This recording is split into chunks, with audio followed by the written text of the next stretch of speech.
என்னுடன் பிறந்த சகோதர சகோதரிகளுக்கு நெஞ்சார்ந்த நன்றிகள். அவர்கள் என் மீது செலுத்திய எல்லையில்லாத அன்பு, என் மீது கொண்ட நம்பிக்கை, எனக்கு அவர்கள் செய்த அனைத்து நல்லவைகளுக்கும் நன்றி நன்றி நன்றி. 2ஆம் நாள் பயிற்சியின் தலைப்பு மாயாஜாலக்கல். மாயாஜாலக்கல் அப்படின்னா என்ன? இந்த எளிமையான பயிற்சியை எப்படி செய்யறதுன்னு வாங்க வீடியோக்குள்ளார போகலாம். பிரபஞ்ச பேராற்றல் தங்களை அன்புடன் வரவேற்கிறது. த சீக்ரெட் மூவி ரகசியம் திரைப்படத்தில் வருகிற ஒரு பதிவு. ஒருவர் தெருவோரம் நடந்து போகும்போது ஒரு அழகிய கல்லை பார்க்கிறார்.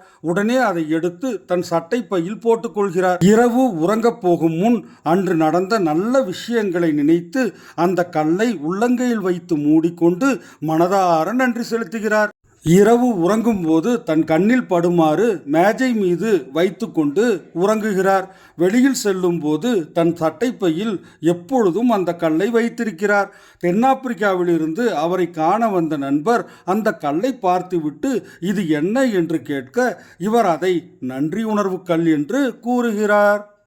தென்னாப்பிரிக்காவுக்கு திரும்பி போன அவர் நண்பர்கிட்ட இருந்து ஒரு மின்னஞ்சல் வந்தது. அதில் தன் மகன் ஒரு வித்தியாசமான நோயால் பாதிக்கப்பட்டு இறக்கும் தருவாயில் இருப்பதாகவும் தனக்கு 3 நன்றியுணர்வு கல்லை அனுப்பி வைக்குமாறும் கேட்டுக்கொண்டார். இவரும் நண்பருக்காக அனுப்ப வேண்டிய கல் ஸ்பெஷலாக இருக்க வேண்டும் என்பதற்காகவே ஆற்றங்கரைக்கு சென்று அழகிய 3 கற்களை எடுத்து அவருக்கு அனுப்பி வைத்தார். 4 மாதங்கள் கழித்து அவர் நண்பர்கிட்ட இருந்து பதில் வந்தது. என் மகன் தேறிட்டான், இப்போ நல்லா இருக்கான்.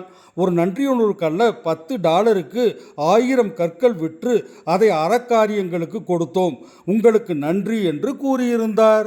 மாயாஜாலக்கல் கூறாக இல்லாமல் நமக்கு பிடித்தது போல அழகாக நமது உள்ளங்கையில் வைத்து மூடும் அளவிற்கு இருக்க வேண்டும். உங்கள் வீட்டில் உள்ள தோட்டம் அல்லது ஒரு ஆற்றங்கரையிலோ கடலிலோ பூங்காவிலோ நமக்கான மாயாஜால கல்லை கண்டெடுக்கலாம். பயிற்சி 2. மாயாஜால கல்லை கண்டெடுத்த பிறகு நம் படுக்கைக்கு அருகிலேயோ அல்லது படுக்கை அறையில் நம் பார்வையில் படும் இடத்திலேயோ வைத்து விடுங்கள்.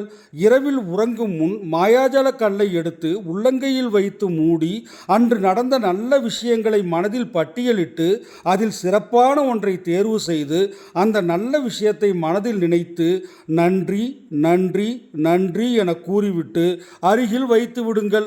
இப்பொழுது அன்றைய நாளில் நடந்த அனைத்து நல்ல விஷயங்களையும் நினைவு கூர்ந்து அதில் சிறந்ததற்கு நன்றி செலுத்தி நாம் நன்றி உணர்வுடன் உறங்கப் போகிறோம். பயிற்சி 1 இதுவரை நம்மிடம் உள்ள 10 நல்ல ஆசீர்வாதத்திற்கு நன்றி செலுத்தி அன்றைய நாளை நன்றி உணர்வுடன் தொடங்கினோம். தொடக்கமும் முடிவும் நன்றி உணர்வுடன் இருக்கிறது அல்லவா? இதிலிருந்து நமக்கான மாயாஜாலம் தொடங்குகிறது. ஓகே, இந்த வீடியோ பிடிச்சிருந்தா லைக் பண்ணுங்க. நம்ம சேனல் பிடிச்சிருந்தா சப்ஸ்கிரைப் பண்ணுங்க. Thank you to all. God bless you. Bye. மீண்டும் அடுத்த பயிற்சியில் சந்திப்போம்.